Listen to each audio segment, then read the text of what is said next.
book club, concentration camp, whatever you call it. Yeah. Concentration camp works for reading, bro. That's fucking funny as hell. Bro, hold on. Welcome back to Systemanic Concentration Camp. I'm Charles. This is Rothschild without the S. And today we are concentrating on A Short Stay in Hell by Stephen Peck. Stephen L. Peck. Stephen the Peck. El Peccaroni. El Peck. Motherfucker. The story, the book, is about a guy named Soren, but the name really doesn't matter. I think it comes up in like the second sentence, and then he's literally never referred to his name ever again. It is a first-person story. He's recounting his life in hell. And I actually just literally yesterday finished rereading this for the second time this year. I fucking love this book, honestly, and it's one of those that sticks with you. You're the one that put it on my radar. Yes. Actually. This book fell to my head. And it goes into one of the biggest principles that you and I can have a conversation about. What's worse, the finite or the infinite? And as we discuss this book going forward, you're going to understand what we mean by that. And it is a terrifying fucking concept because the more you try to comprehend it, the more you try to think about it, it just hurts. The less it makes sense. It hurts. The plot, essentially, is a Mormon is sent to hell, but it isn't a Christian hell. It's not a Mormon hell, even. It is a Zoroastrian hell. And Zoroastrianism, in the book at least, is professed to be the one true religion. And Zoroastrianism is, fun fact, where Christianity gets its cosmology down to a T. Christian cosmology going down to the heaven, the hell, the earth, the one God, the God messenger, the Jesus figure. It's all Zoroastrian. And it all came out thousands of years before Christianity did. But that's not what this book is about. What this book is about is in the Zoroastrian system, according to the book, at least, hell is curated to you, and hell is something that you are supposed to learn something from. You're actually supposed to escape hell. That's the point of hell, is to go there, learn enough to have earned your life back, essentially. And Soren's hell is the Library of Babel. And that is wild. He's apparently an avid reader. And do you want to explain what the Library of Babel is? So Library of Babel is the concept of any kind of configuration, any kind of character, anything you can see on your keyboard. There is an actual text for that within those books in this library. The goal of it is to find the story of your life within this library. The issue is there's so many different varieties, so many different takes on characteristics and language, just the English language alone, that most of the books are gibberish. And it gets so deep and so intense, they'll find a phrase, a single phrase, something that makes somewhat sense to get excited over it, with how infinite it seems. But again, it's not infinite. Yeah, they have cults even dedicated to the... well, let's back up a little bit, because I think we're getting ahead of ourselves. Yeah, we're jumping the gun. So it starts out with the main character in an office setting with a demon, and the way they describe the demon is the way Stephen Peck describes this demon is actually fantastic. Oh, it's fun. I love the way he talks about it. It's 8 foot tall, but he's got 3 meter spires coming off of his head, and his skin is secreting something that smells like a noxious sulfur. It's very, and he's a very poised, intelligent, and professional demon, because hell, in Zoroastrianism at least, is run a bit like a business. And that is why the hell is able to be curated, is because and so with the main character going to the Library of Babel, once he gets there, one of the other cruel aspect? One of the other aspects of this hell is its uniformity. It's absolute blandness. Everyone there lived within the same 120-ish year time frame. Everyone was white. Everyone was American. And I have a thought on that. One of the things we want to do with this book club, by the way, is not so much talk about the events in the book or the characters. Like those will obviously be mentioned, but they're going to be mentioned more in like, this is what happened and this is what we think the idea was behind it. Try to give you guys something a little bit different than what most book clubs might give you, aside from road noise. You're not going to get that in your other book clubs. It's authentic. You're also not going to get pterodactyls in your book clubs. I wonder if they can hear that. I'll cut it out if they can. Oh, leave it in. No, I mean if they can't hear it. Otherwise, I just sound like a fucking loon. That's true. Yeah. Put the editing noise back there of crocodiles and pterodactyl. So the monotony. The monotony is something that the book drones on about. It's something that is hope killing. Even like you don't, over time, you just meet the same people, kind of the same type of people anyway. And you meet, you hear the same stories over and over again, and it's the same type of conversation. What I wrote down here was everyone is from the same space time, meaning the same like sector of culture. And I think it's the culture specifically that this hell derives this monotony from. Because if you were to meet, say you go to a hell and it's diverse. People from the Ottoman Arab Empire from 1712 are there. And it's like, well, holy shit, like that's very interesting. Mm-hmm. And you're going to be able to meet interesting people throughout your entire time there because people will, get this, have died after you have died. So you'll meet people who are technically from the future of the same timeline you were in. You just died before they got a chance to live. And so you get to experience, you get to hear what the future was like. You get to experience it through them. And if you rip that away, you're taking away quite a brilliant thing. And I think taking that away in itself is brilliant.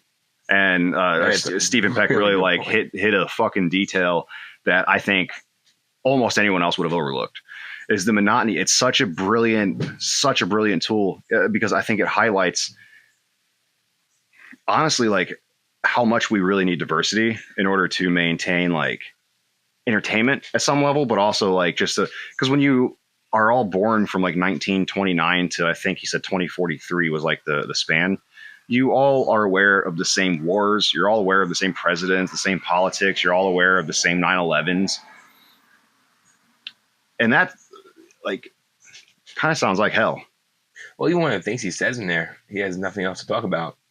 It's the exact same repeating cycle of nonstop monotony.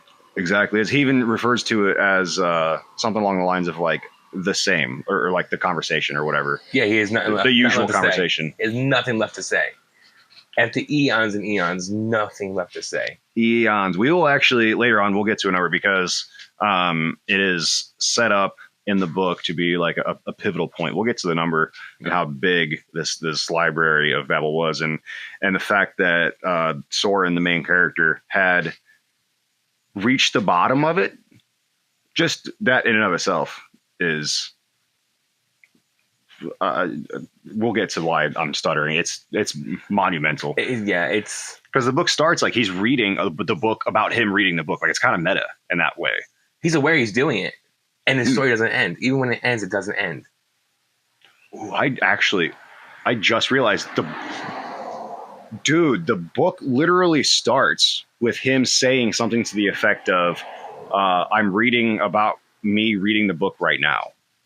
Yeah, he acknowledges that to the point that he says, we'll get to that when we get to that. There's a point in the very beginning. The life, is it Earth life or is it lived experience life? So, like, does he have to find the book that contains his story in hell, too? I would assume just his earth life, because that's even what the demon said. Like, find the story of your life. And you have to not pay. Your afterlife. Yeah, okay. So that's what I would assume. Because I was just thinking, like, he's got it. Like, holy fucking shit, dude. Oh, that's another thing we got to talk about. The books are written in different perspective. So if I were to find a book of my life, but in the perspective of, say, my dad, that book does not count. That book does not count toward my story because it's a different perspective. I had to find it in the first person perspective of things of my life. Not my dad's story with me in it. It's got to be about me. And then it goes into like, how do I know what time frame to like. There's volumes out there, and by the way, you have to find volumes of these books to tell your life story because they're all 410 pages long with the identical. Because they're all 410 pages long with identical line structures, right? Like there's like a set number of characters per line, set number of words per sentence, all these things. And so you have to find multiple volumes of your life story because your life story can't possibly fit into one book of 410 pages. So even it gets even weirder than that because if you find a book that describes your life minute by minute, how many volumes do you need? About hour by hour or second by second, breath by breath? Dude, even worse. In the book, if you don't hold on to that book goes back to its original setting. You gotta find volumes. How many books do you have to carry around with you? I mean, you're just like... It does say that, the point of finding... I suppose we haven't covered this part yet, but like the point of finding your life story is to return it into these kiosks outside of every bedroom or sleeping...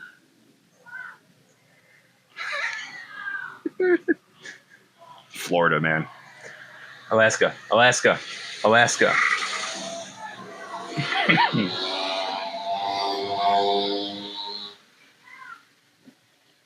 You got a shed. It's all right. The point of going into this hell was to find all of the versions of your book to insert them into a kiosk that was outside of every sleeping pod. There was every like 300 yards. It said there was a room with a bathroom attached to it. Cafeteria. And it wasn't even a cafeteria. It was just the room and the kiosk and the hallway. That's all you had, which I found very interesting because the kiosk was there to give you food. And you still had to go to the bathroom and take a shower. I have thoughts about this. Eating in this hell. Now, I kind of hate eating. I don't really care about it because me too. It's just kind of a waste of time, honestly. Like, it just gets in the way of the things I want to do. I'm not even joking. Like, I'm not trying to be weird or like contrarian. I just like kind of find eating to be in the way. Same things like when I got to go take a piss, I am mad. I'm like, I have to get up for this. I'm literally pissing away my time. Yeah. How many years of my life am I just going to spend with my dick in my hand, just unleashing my bladder onto the earth? Like, I'm over it. You know what I mean? So, if you're doing this for... I want to talk about that for a second. Why? You had enough thought to sit there and think about how much time you are wasting peeing. Yeah, you know when I think about this? When I'm peeing. So it's not a waste of time then? No, it's meta, I guess, if it's anything. It's a very self-aware moment. But so you're... by you peeing, you actually... You just discovered something. You just come up with a number. Average your pee time times about the average of like 6 a day. 6 times the number. That's how many hours. Dude, I'll tell you what. I don't do myself any favors because like I genuinely do just get bored when I'm peeing because I just find it to be an inconvenience. So I wait and I just hold it and I like forget I have to pee for like hours. And I'll go and I have to stand there for 2.5 minutes and I'm just like wishing my urethra was wider. You know what I mean? So I can just get it over faster. How long does it take you to pee? I just told you 2.5 minutes. I make sure I heard that. Why is it taking you 2.5 minutes to pee? I just told you because I store it up for like 6 hours. That's still an obscene amount of time. And motherfuckers just give me stuff to drink. Perhaps. It's your fault. Actually, get the bottle up. Squirrel. Does it have a tail? No, it's you. That's the motherfucker that's missing a tail. So, wait, no. That's Bob. It takes you 2.5 minutes to pee. Hey, on average, it's probably like a minute and a half, but yeah. That is still way too fucking long. That's what I'm saying, man. Bro, you should get that checked out, honestly. No, I'm just really hydrated. You could be as hydrated as you want. Nobody pees for a minute and a half. Dude. You do when you only pee twice a day. Hey, bud. See, look, it's 3 minutes of peeing throughout the day. You just do it 6 times. I do it twice. Maybe like 15 seconds. And maybe 50 tops. Well, you sweat it all out. It's true. I'm currently dripping right now. So when you're in hell, in this hell specifically, at what they believe to be 6 a.m., There's 1 hour a day where you cannot stay awake. You end up falling asleep, and everything, as you mentioned, that is not attached to you vanishes and is returned to its rightful spot. Everything is cleaned up. The towels literally, it literally says there's a board of rules in this hell, and on there it says leave the towels on the floor if you want them cleaned. It's a hotel. It's a hell hotel. It's a ho-hell.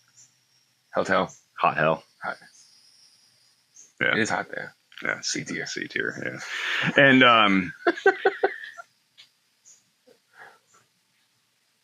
there are stairwells going from, up and down the floors, and there are floors.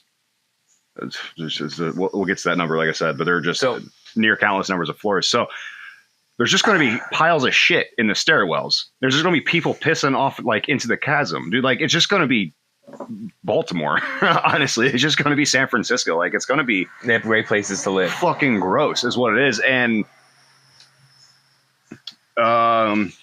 here's another thing. Is like you can at that kiosk you can get whatever you want. You say.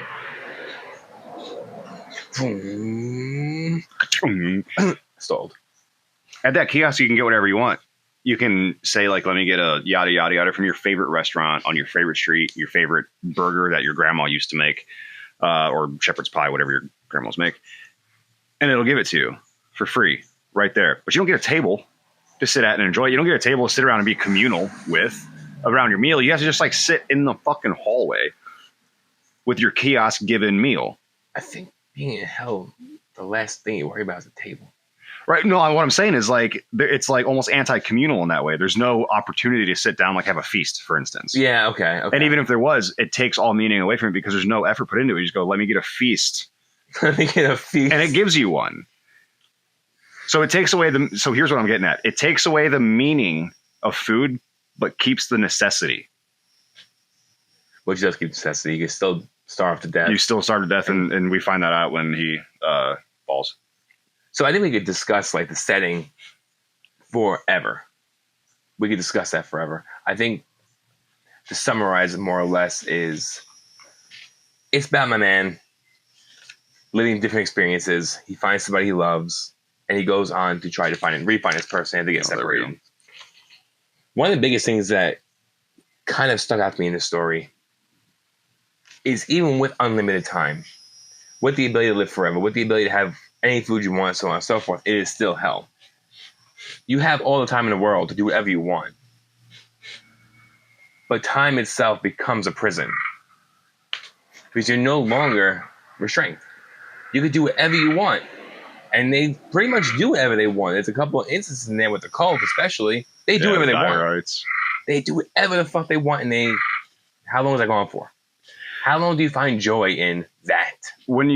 Everything is monotonous. Like there's two things with this. The one is when you die, we forgot to mention this. When you die, you just wake up the next day in perfect condition. You yourself are restored every single day, just like everything else. The second is that. So the thing with beauty is it's temporary. That's quite literally what's beautiful about it. If beauty were not temporary,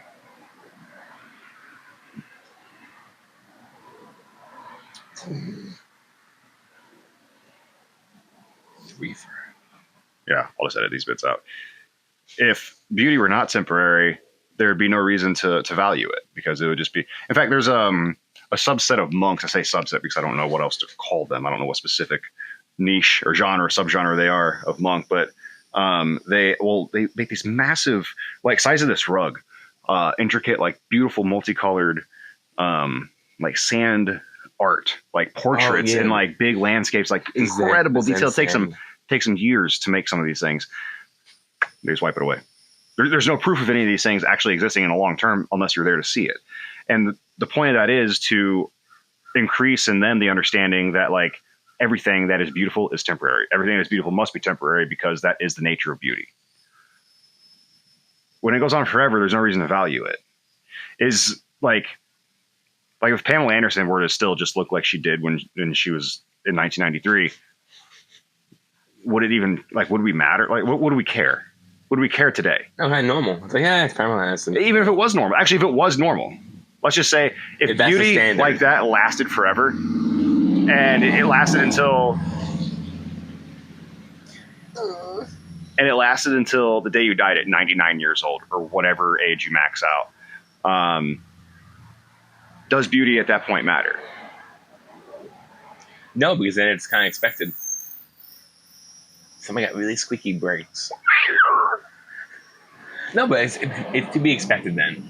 Like, if everybody has this new standard, it's no longer a perfect 10. It's no longer beautiful. It's kind of like, average. When 10 becomes average, it becomes boring. You know what? I think maybe like thinking about California beauty is sort of, or like Hollywood beauty maybe, is like a good thought experiment for this, because they tend to, let's just say, stay pretty longer. And yet you have to be, because of that, you have to be so much hotter than the average hot to be Hollywood hot, because they're hotter longer. So like, it doesn't matter if you're a 10 in Illinois, you're going to be a 5 in California because the 60-year-olds are a 10 in Illinois. Beauty is just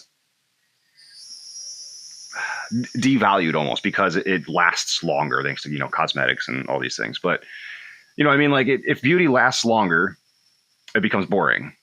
But what's worse is you can that same 10 in Illinois is bringing to California to 5. In this wonderful place, there's no variety. You will not find another 10. You will not find another 5. Because you're all perfect and 25 years old. That's it. So even if you go to different states, you still find variety. At least it's, okay, you are a 10 here, but you're a 5 here. It's like beer goggles. You know what? Actually, this is a decent segue into Soren, the, again, name of the main character. That really, the name doesn't matter, but I want to use it anyway because I just remembered it today. His entire crux throughout the entire, I was going to say episode, but the entire book is essentially his battle with hope. It starts, the first pages, the last pages are contained in the first pages, so to speak. And like the last paragraph, which we may or may not read, toward the end of the show, because it is beautiful and it encapsulates his entire battle with hope. But the beauty aspect of things, he falls in love in hell. And he spends like 1 billion years with a woman named Rachel, and they run around and they act like dogs for like a decade and things like these. Like, they have legitimate fun. And then the Dyerites come. The Dyerites are a cult led by a guy named Dyer Dan. And in an effort to escape Dyer Dan and his cult, who would have done unspeakable things to Rachel, no doubt, she jumped into the chasm. Now, the library, I don't think we've actually described the library yet. The library is set up so you have essentially a big chasm in between. That's roughly, I think they said 100 yards apart. So you from have the railing. Yeah, from one railing to the other. And then you have a ledge that just goes on and right behind you. So like if I'm looking out over the railing, there's 300 feet of chasm and then another railing and then a landing and a bookshelf. Right behind me would be a bookshelf. She jumps over the rail and he goes to jump over the rail after her. And it's this big moment. And the book is only like 100 pages, but like this is definitely one of those moments where it's like, holy shit. Because it was just a very calm moment where she just goes, I love you, and leaps. He is caught by Dyer Dan and his gang. And eventually, in an effort to escape, tackles Dyer Dan over the railing. And the two of them go hurling into the near endless nothingness. And for like 2 weeks, they fight in the air or something like that. They're just falling for 2 weeks and they kill each other a couple of times. And eventually enough distance spreads between them that they just end up losing each other, which is fucking wild. Yeah. I mean, and never see each other again. Never see each other again. But while he's falling, Soren, the main character, while he's falling, he has...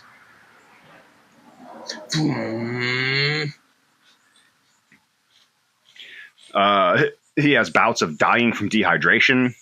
He's bored. He says he falls for like 100 years. Yeah. Things like that. Like the size of this place, again, we're going to get to. I think we're slowly unveiling it now. But like he literally spent like an eon, like a universal birth and death span falling. That's a good way of putting it. Trillions of these. Like it was so big. But boy, where was I going? It was the size of the place. He ends up falling because of dire Dan. And he's falling, and fuck, man, I really forget where I was going with that. I was thinking about dire Dan and Rachel, and I think it was more how long he was falling for, with still no ending. Yeah. Enough time that he dehydrated, he starved, he kept falling for thousands and billions of years until the point he found a way to get back into the bookshelves. And when he finally got back into them, he spent the rest of the most of the rest of the time looking for Rachel. It's been a good deal. And the weirdest part about it, when they were both falling, I would have thought they would have had another interaction with Dire Dan. Yeah. I would have thought they would have had some kind of crossing paths because they were falling at the same time. They got separated. Yeah. But they never did again. No, I think at some point Dire Dan just gave up. And then, so he never finds Rachel. But he does encounter, and when you and I first talked about this book, he meets Wand while she's falling, and he leaps over the rail after her. This is sometime billions of years after his beginning of the stay in hell. And you said that you thought that maybe he had imagined her. And I was like, no, it doesn't seem sorry. On the second reading, it definitely sounds like I can see that for sure. Right down to like, so while he was falling, he had tied to his strap. He had like tied with a leather strap. Or no, it was a piece of his robe. That's what it was. He had tied with a piece of his robe a sharpened lamb bone. Yeah, lamb shank. Yeah, and he was just like stabbing himself in the neck each morning to die, and then he'd wake up the next day, stab himself in the neck, and just did this for countless light years.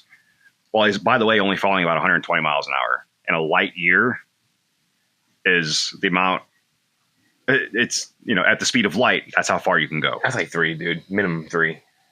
A light year traveling 120 miles an hour would take you, I don't even know how many years. Maybe you could tell us in the comments if you're good at math. But like 120 miles an hour to cover a light year is a trillion years, let's say. Who gives a shit if it's not? It's close enough.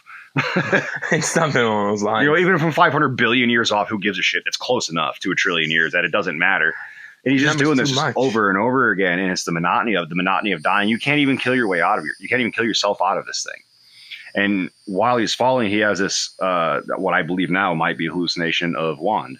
And he spins her around and whips her into, takes her 72 days to get the timing right, but whips her into one of the stacks of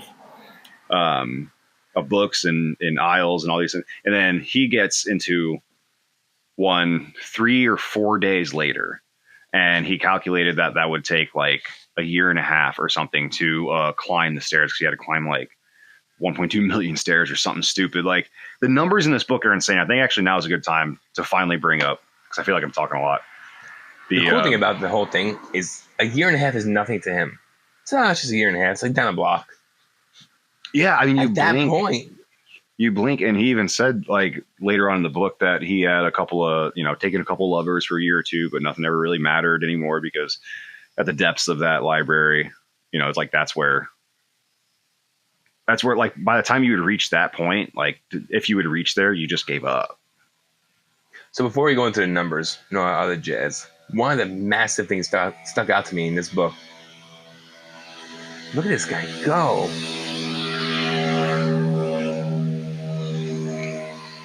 Full fam.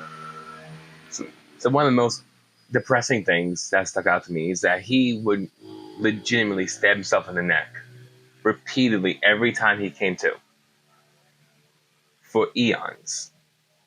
And that is how it ends. That's how it ends. Spoiler. That's how the book ends. He rather take 3 seconds of consciousness to keep falling to get to the bottom of this library.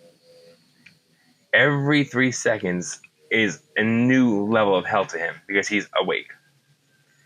He sends himself over the ledge. He kills himself every day to get to the bottom. You know how fucked up that is? Like, that concept to me is the one that stuck out the most, because that is the embodiment of hopelessness. There's nothing left. Honestly, on my second read through, that stuck out to me a lot too, because that's why I said, like, you can't even kill yourself to get out of it. You just wake up and you just do it again. You just do that forever. This big. Forever. That big forever. Times this bigger. And what sucks even more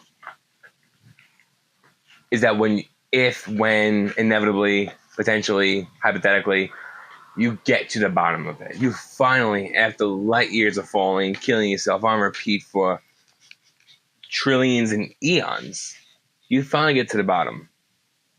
You're still there. There's still nothing new. He says actually in like the second to last page that he had falling for the lifetime of like a trillion universes or something poetic like that, and that he did eventually hit the bottom and start his search in earnest, one book at a time. And when did he hit the bottom?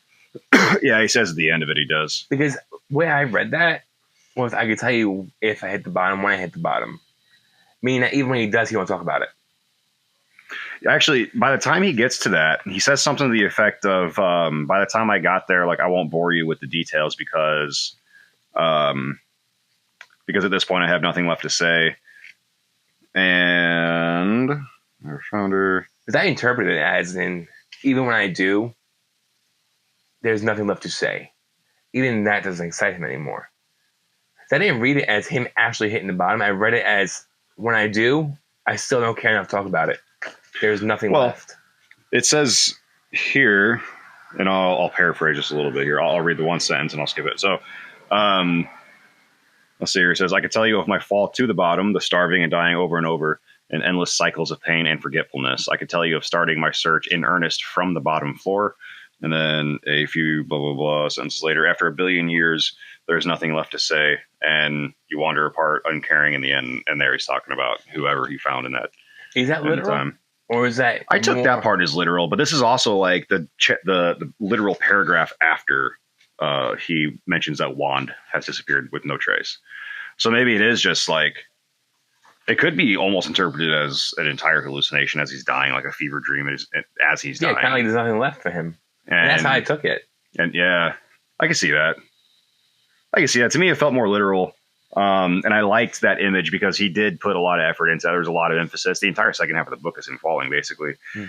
And he put a lot of effort into describing that fall. And I think, honestly, the mechanism, actually, I didn't think about this until now.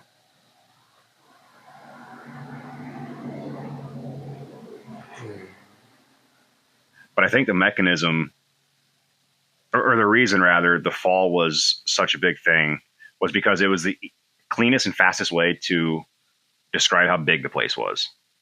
Yeah. Like, because there's a lot of points in the book where he's talking about how big it is. Like, he's talking about, I ran for 3 months in one direction, didn't find anything, so I turned around. I climbed the stairs for 67 years, didn't find anything, so I turned around. Like, it's a lot of big, like, he slowly reveals over the course of the book how big it is, and then he gets to the number. I like how they use time as distance. Dude, that stuck out to me too, actually. Yeah. It's like time, it's not like a couple miles this way, that way. No, it's time. It took me X amount of eons to get to this point. Yeah. And that is so much heavier than the actual distance it is. He's still falling for eons, and the bottom still has been hit. Man, my boy's still falling right now. I mean, he's still going at it. Still falling right now. There's a moment in the book where he encounters a group of people during his exploration who are just weeping uncontrollably. And I'm sure you already know where I'm going with this. But then he ends up discovering that a guy named Mr. Took has done his calculations. That number is... Do you want to read the number to them? So at the end of the book, there's actually an appendix, and it describes what the Library of Babel is, which is kind of funny. He didn't put it in like a prologue or something. You figure he'd put that at the beginning. But he did actually a pretty good job. He did a great job of explaining it in the story, so maybe I'm overthinking it. So you could deliver them the heartbreaking news. Now imagine this. Just imagine that you've already spent 14 billion years wandering hell looking for your stories in these volumes of books. You've never seen anything outside of like traditional, because like you can still feel pain and you can still feel fear, which is the reason that cults are a thing there. Dire Dan being a good expression of what I think the human condition would do in a place like that without supervision and with an unlimited life basket to kill from, basically. You know, It's a buffet. And then with all of that, you still have never encountered a group of people weeping with such despair. And it was, he found out, because there is a finite number of books in the library. The Library of Babel contains all books of a certain size that can be written.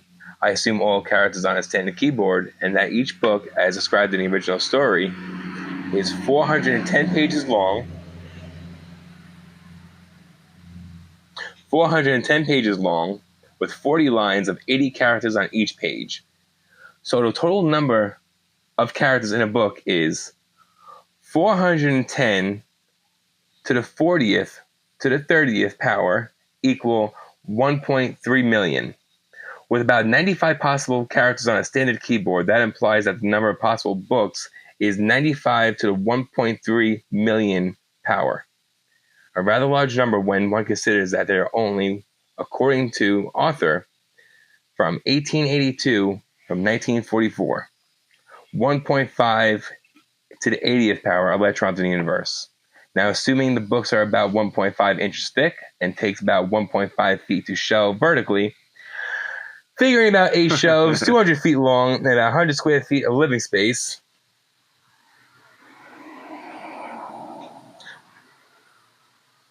the width and breadth of the library, given 2 shelves, 1 for each side of the library, is about 7.16 to the 1.3 million light years wide deep.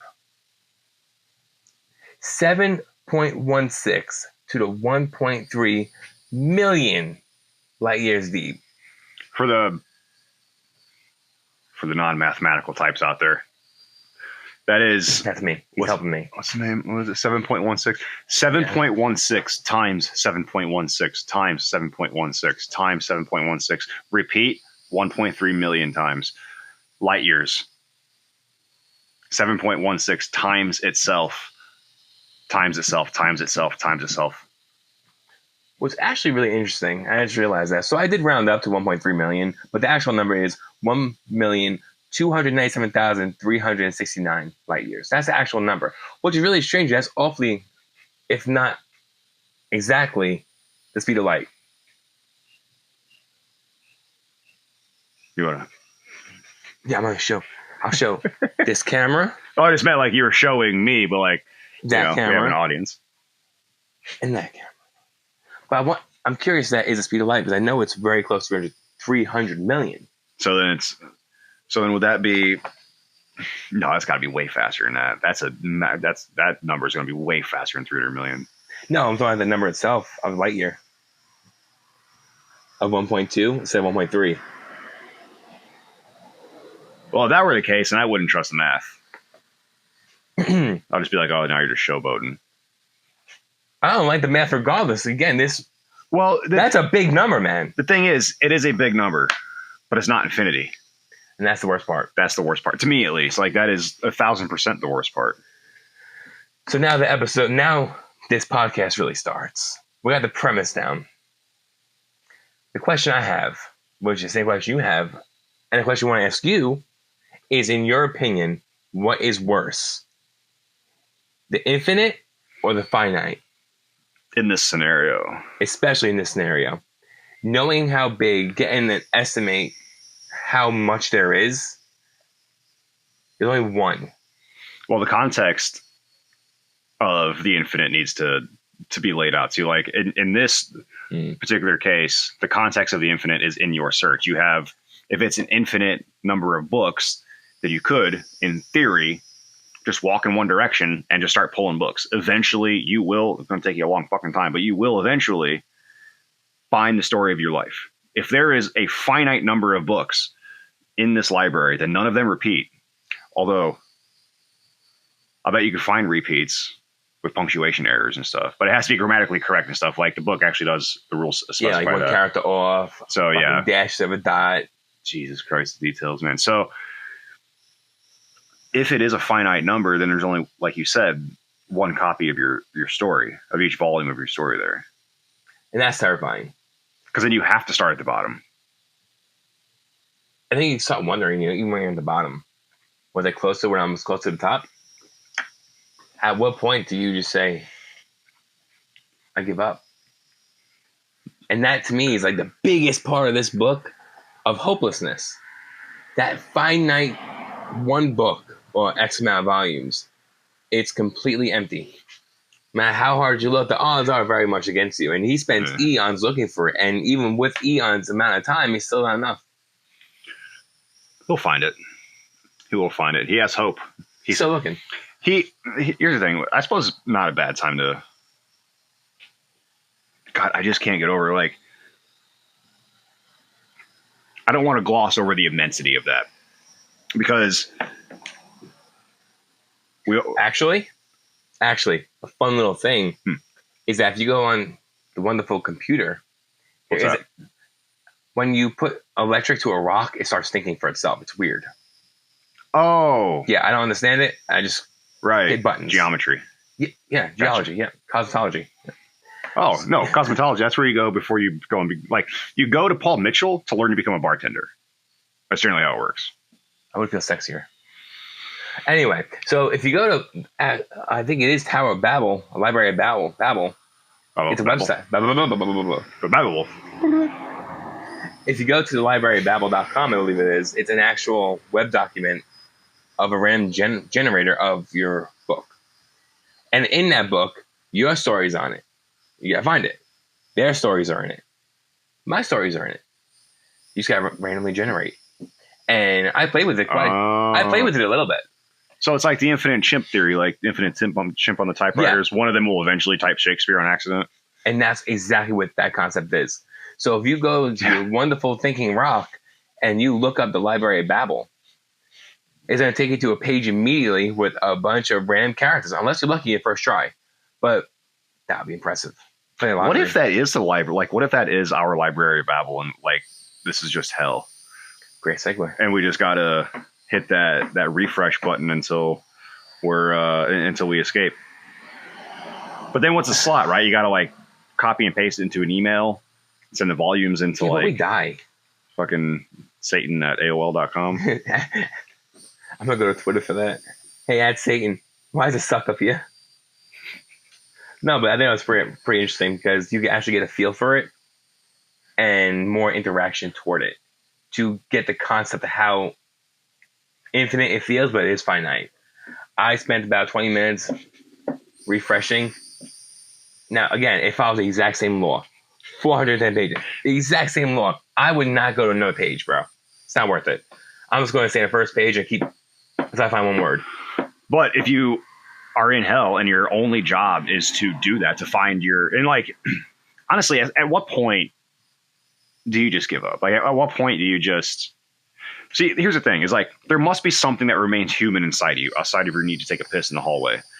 There must be something that remains human inside of you, the ability to fall in love, right? He even talks about that in his the last paragraph. We talked about like hope and anticipation. He's like, the greatest gift that Rachel ever gave him was the ability to feel anticipation, because he was excited to like go and find her, and that's the thing that keeps him going. He talks about in the last paragraph here. He opens it, all hope is gone, and closes it with, yet a strange hope remains. I hope that somehow something, God, the demon, Ahura Mazda, someone will see that I'm trying. But that's the hell. And that's the hell. That's exactly it. That's exactly it. I fall in love, right? I love you. And you and I get separated. What sucks more? Me living forever or me knowing I lost somebody I love? Charles, I love you. What sucks more? So now I'm here for eons and I lost you. That's the hell. The hell isn't finding a book.